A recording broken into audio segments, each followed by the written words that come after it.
ஹிஸ்ட்ரியிலேயே ரொம்ப டார்ச்சர் செய்யப்பட்டு கொல்லப்பட்ட பர்சன்னா அது வந்து சத்ரபதி சம்பாஜி மகாராஜ் தான்.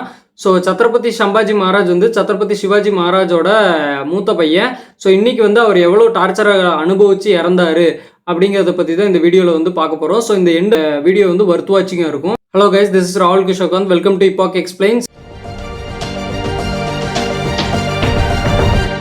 ஸோ இதோட ஃபுல் வீடியோ வேணும்னா நம்ம சேனலில் ஆல்ரெடி சம்பாஜி மகாராஜோட லைஃப்பை பற்றி ஃபுல் வீடியோ போட்டிருக்கோம்.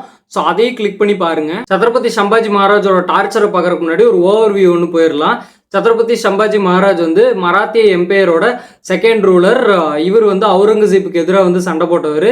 அது மட்டும் இல்லாமல் நிறைய பேட்டில்ஸில் வந்து கொரில்லா வார்ஃபேர் டெக்னிக்ஸை யூஸ் பண்ணி சண்டை போட்டு பயங்கரமாக வந்து மராத்தா எம்பையர் வந்து டெவலப் பண்ணார். இவர் ஹிந்துக்களுக்காக நிறைய கோயில்களையும் கட்டியிருக்காரு. அது மட்டும் இல்லாமல் நிறைய பேர்த்துக்கு பாதுகாப்பு தந்திருக்காரு. அக்ரிகல்ச்சரையும் ஃபார்மர்ஸையும் நிறைய சப்போர்ட் பண்ணியிருக்காரு. அவுரங்கசீப்போட பையனான அக்பரை வந்து 5 ஆண்டுகள் வந்து பிணை கைதியாக வந்து வச்சுருந்தாரு. அது மட்டும் இல்லாமல் முக்கியமாக அவுரங்கசீப்பே வந்து ஒரு நைட் மேர் ஆனார். ஸோ இப்படியெல்லாம் இருந்த சத்ரபதி சம்பாஜி மகாராஜ் இந்த சமயத்தில் வந்து முகல்ஸ் வந்து என்ன பண்ணாங்கன்னா, சவுத் மகாராஷ்டிராவில் இருக்கிற ஒரு சில பகுதிகள்லையும் அப்புறம் வந்து நார்த் சைடு இருக்கிற ஒரு சில பகுதிகள்லையும் வந்து பிடிக்க ஆரம்பித்தாங்க. எப்பவும் போல் துரோகத்தின் மூலியமாகவும் லஞ்சம் கொடுத்து பிடிக்க ஆரம்பித்தாங்க. ஸோ இது எல்லாத்தையும் தடுக்கணும் அப்படிங்கிறக்காக சத்ரபதி சம்பாஜி மகாராஜ் வந்துட்டு ஒரு மராத்திய எம்பையர்கள் இருக்கிற சிற்றரசர்கள் எல்லாத்தையும் சேர்த்து ஒரு கூட்டத்தை ஒன்று உருவாக்குறாரு. கொன்கன் அப்படிங்கிற இடத்துல இருக்கிற சங்கமேஸ்வர் அப்படிங்கிற இடத்துல இந்த கூட்டத்தெல்லாம் உருவாக்கி அவர் வந்து அங்கே பேசுறாரு. நம்ம வந்து அவுரங்கசீப் வந்து மொத்தமாக அழிக்கணும். சம்பாஜி மகாராஜோட ஒய்ஃபான யசுபாய் அப்படிங்கிறவர்களோட பிரதர் தான் வந்து கனோஜி. அதாவது சம்பாஜி மகாராஜ் வந்து இவர் ரொம்பவுமே நம்பியிருந்தார். இவரோட படைகளில் வந்து இவர் வந்து ஒரு சிற்றரசை சேர்ந்தவர். ஸோ இவர் வந்து கனோஜி அப்படிங்கிறவர் சம்பாஜி மகாராஜ் கிட்ட முன்னாவே கேட்டிருப்பார், என்னன்னா இந்த மாதிரி எங்களோட ராஜ்யத்தை எங்களுக்கு பிரித்து கொடுங்க அப்படின்ட்டு. ஸோ சம்பாஜி மகாராஜ் என்ன சொல்லியிருப்பாருன்னா, சிவாஜி மகாராஜ் இருந்த காலத்துல இருந்து மராத்திய எம்பையர் ஒன்றா இருந்தால் தான் நம்ம வந்து முகல்ஸை வந்து ஜெயிக்க முடியும். இப்போ நீங்கள் தனியாக போயிட்டீங்கன்னா எப்படி நம்மளால் ஜெயிக்க முடியும், இப்படி சுயநலமாக இருக்காதீங்க அப்படின்னு சொல்லியிருப்பாரு. அப்போ வந்து அவர் எதுவுமே பேச முடியாமல் இருந்திருப்பாரு. ஆனால் முகல்ஸ் வந்து அந்த ஆஃபரை வந்து கொடுத்துருக்காங்க கனோஜி கிட்ட. என்ன மாதிரினா, நீ வந்து சம்பாஜி மகாராஜ் இருக்கிற லொக்கேஷனை சொல்லிட்டேன்னா உனக்கு வந்துட்டு உன்னோட ராஜ்யத்தையும் அது போக மராத்திய எம்பையரில் வந்து ஒரு பெரிய துரோகத்தை வந்து சம்பாஜி மகாராஜுக்கு செய்கிறாரு. அவர் எங்கே லொக்கேட்டாக இருக்காரு அப்படிங்கிற அந்த கொன்கன் பகுதியில் இருக்கிற சங்கமேஸ்வர் அப்படிங்கிற இடத்துல வந்து எந்த ஒரு பாதுகாப்பும் இல்லாமல் வெறும் சிற்றரசர்கள் கூட தான் அவர் வந்து தங்கியிருக்காரு அப்படிங்கிற அந்த இன்ஃபர்மேஷனையும் வந்து இவர் கொடுத்துட்றாரு. ஸோ முகல் ஆர்மி வந்து நைட்டோட நைட்டாக வந்து அவங்களோட குதிரை படைகளையும் வில்வித்தை படையையும் அப்புறம் காலாட் படையும் கொண்டு அந்த இடத்த ஆரம்பிக்குது. இங்கிருந்து அவரோட டார்ச்சர்ஸே வந்து ஆரம்பிக்குது. சம்பாஜி மகாராஜ் வந்து ஜோக்கரோட ட்ரெஸ்ஸஸ் எல்லாம் போட வச்சு அவரோட நண்பரான கவி கைலாஷ்க்கும் இதே ட்ரெஸ்ஸஸை கொடுத்து அவரை வந்து ரோட்லேயே அப்படியே நடக்க வச்சு கிண்டல் பண்ணி அப்படியே கூட்டு போகிறாங்க. ஸோ கூட்டு போகிற பாதியில் நிறுத்தி அந்த ஒட்டகத்து மேலேயும் யானைக்கோட கழுத்துக்கிட்டையும் கயிறு போட்டு இவங்களை வந்து தலைகீழாக வந்து கட்டி தொங்க விட்டு கற்களாலையும் எச்சிகளாலையும் அப்புறம் மாட்டு சாணத்தையும் எடுத்து இவரோட மூஞ்சிகளில் வந்து பூசியும் அடிச்சும் வந்து இவர் ரொம்பவுமே வந்து அசிங்கப்படுத்துகிறாங்க.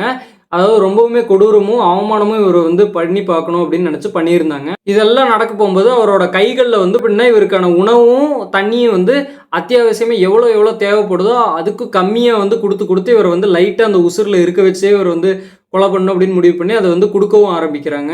ஃபஸ்ட்டு கட்ட டார்ச்சராக இவருக்கு என்ன ஆரம்பிக்கிறாங்கன்னா, இவரோட நகங்களை வந்து ஃபுல்லாக அப்படியே பிடுங்கி எடுக்கிறாங்க. இவரை வந்து கயிறில் கட்டினது மட்டும் இல்லாமல் இவரை அடுத்த கட்ட டார்ச்சராக வந்துட்டு இவரோட உடம்புல வந்து வெட்டுப்பட்ட காயங்கள் இருக்கும் இல்லையா, அதில் வந்து மிளகாத்தூள் எரிச்சலாகும், எவ்வளோ வலிகள் இருக்கும், அதையும் வந்து அவர் வெளிக்காட்டிக்காமல் அப்படியே நின்னது வந்து முகல் எம்பையரோட அவுரங்கசீப் வந்துட்டு ரொம்பவுமே வந்துட்டு கோவத்தை தூண்டுச்சு. 3வது கட்ட ஒரு மனுஷனால் இவ்வளோ வலியும் தாங்கி ஒரு பியூர் மைண்ட் செட்டோட ஸ்ட்ராங்கான மைண்ட் செட்டோட இருக்க முடியும் அப்படின்னு வியந்து போகிறாரு. ஸோ இந்த மாதிரி ஆள் தான் வந்து நம்ம ராஜ்யத்துக்கு வந்து தேவைப்படுது அப்படின்னு சொல்லி அவுரங்கசீப் வந்து சம்பாஜி மகாராஜ் கிட்ட மறுபடியும் ஒரு ஆஃபர் எடுத்துகிட்டு போகிறாரு. என்னன்னா, நீ வந்து உன்னோட மராத்திய கோட்டைகள் எல்லாத்தையும் கொடுத்துட்டு உன்னோட எங்கெங்கெல்லாம் உன்னோட புதையல்களை ஒழிச்சு வச்சிருக்க அப்படிங்கிறதையும் என்கிட்ட சொல்லிட்டு, இந்துக்கள் எத்தனை பேர் முகல் எம்பையருக்குள்ள ஸ்பையா வந்து வேலை பார்க்குறாங்க அப்படின்னு சொல்லிட்டு இஸ்லாமுக்கும் நீ மதம் மாறிட்டேன்னா உன்னோட வாழ்க்கையை வந்து நான் பிரம்மாண்டமாக வந்து அமைச்சு தரேன், என்னோட படையிலேயே வந்து உனக்கு உயர் பதவியை தரேன் அப்படின்னு சொல்லி அவுரங்கசீப் வந்து கொடுக்குறாரு. ஸோ இதுக்கு மாறா வந்து சத்ரபதி சம்பாஜி மகாராஜ் வந்து என்ன சொல்கிறாருன்னா, சம்பாஜி மகாராஜ் வந்துட்டு அதே தான் நானும் சொல்கிறேன், நீ வந்து என்னோட மதத்துக்கு மாறி எங்கள் கூட சேர்ந்து நில்லு, உன் வாழ்க்கையை வந்து நான் எவ்வளோ உயர்த்தி காட்டுறேன் பாரு அப்படின்னு சொன்னோடனே அவுரங்கசீப்புக்கு வந்துட்டு ரொம்பவுமே கோவம் வருது. ஏன்னா நம்ம முன்னாடியே நின்று இவ்வளோ இதாக பேசுகிறாரு அப்படின்னு சொல்லிட்டு அவர் வந்து ரொம்பவுமே கோவப்பட்டு இவரோட அடுத்த கட்ட தண்டனைக்கு வந்து ப்ரிப்பேர் பண்ணிட்டு இருக்காரு. அவர் அப்படி போயிட்டு இருக்க போகும்போது இவர் வந்து அவரை வந்து திட்டுறாரு. இந்த மாதிரி நான் இறந்து போயிட்டா வந்துட்டு எனக்கு அடுத்து ஒருத்தரும் வந்துக்கிட்டே இருப்பாங்க, ஆனால் நீ இறந்துட்டா உன்னோட மொத்த எம்பையர் விழுந்துரும் அப்படின்னு சொல்கிறாரு. அதே மாதிரியே ஃப்யூச்சரில் வந்துட்டு அவர் இறந்ததுக்கப்புறம் அவருடைய முகல் எம்பையர் மொத்தமாக விழுந்துருது. அதே மாதிரி இவர் வந்து சிவனோட பாட்டை வந்து பாடிக்கிட்டே இருக்காரு. அது வந்து அவுரங்கசீப்க்கு இன்னும் கோவத்தை உண்டாக்குது. இந்த டைமில் வந்து இரவு நேரத்தில் அவரோட நண்பரான கவி கைலாஷ் வந்து கொண்டுடுறாங்க. ஸோ மறாவது நாள் ரொம்ப கொடூரமான டார்ச்சரான அவுரங்கசீப்பை அவமதிச்சதுக்காக அவர் அவமதிச்ச அந்த நாக்கை வந்து ஃபுல்லாக எடுக்கணும் அப்படிங்கிறக்காக ஒரு இடுக்கியை வச்சு அவரோட வந்து வெறி வந்து உச்சகட்டமாயிட்டு இருக்கு.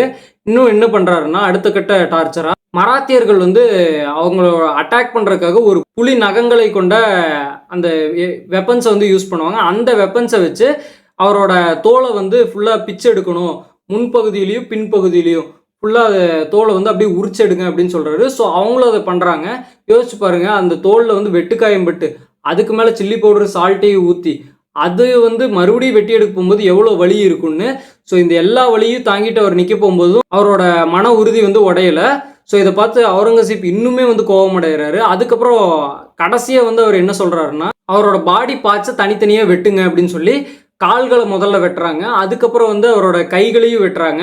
அதுக்கப்புறம் அவரோட இதயம் இதெல்லாம் பார்ட்ஸையும் வந்து வெட்டி எடுக்கிறாங்க. ஸோ இவரோட உயிர் வந்து இங்கேயே வந்து பாதி போயிருச்சு. அதாவது 40 நாள் போராட்டத்துக்கு அப்புறம் கடைசியாக வந்து மார்ச் 11 1689 சத்ரபதி சம்பாஜியோட தலையை வந்து ஒரு பெரிய கோடாலியை வச்சு துண்டா வெட்டிடுறாரு. அதுக்கப்புறம் இவரோட உடம்பு வந்து பீமா ரிவர் அப்படிங்கிற ஆத்துலேயும் வந்து ஃபுல்லாக தூக்கி எறிஞ்சிடுறாரு.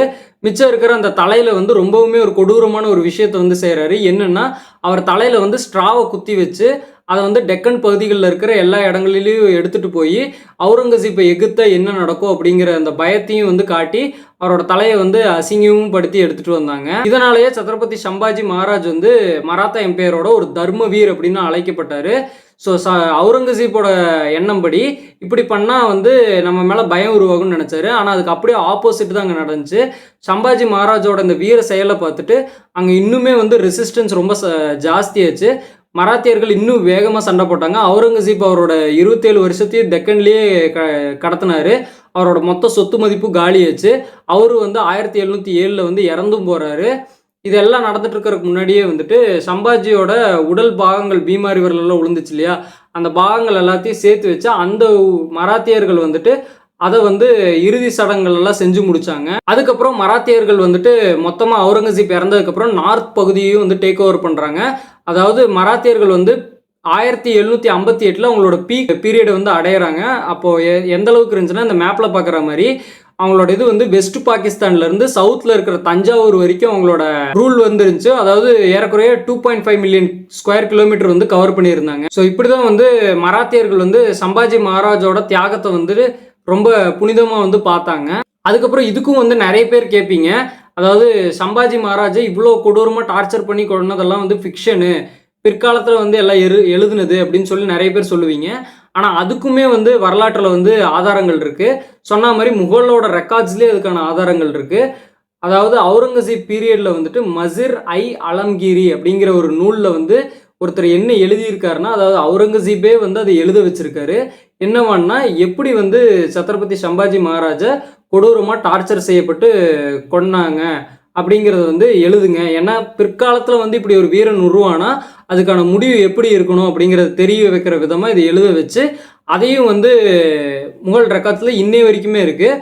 ஸோ இதுக்கான ஆதாரமும் தெளிவாக இருக்குது. ஸோ இந்த வீடியோ உங்களுக்கு பிடிச்சிருந்துச்சுன்னா லைக் பண்ணுங்கள், அப்புறம் நிறைய பேருக்கு ஷேர் பண்ணுங்கள். அப்புறம் இந்த மாதிரி ஹிஸ்ட்ரி ரிலேட்டட் கண்டென்ட்ஸ்க்கு இப்பாக் எக்ஸ்பிளைன்ஸ் வந்து சப்ஸ்கிரைப் பண்ணிடுங்க.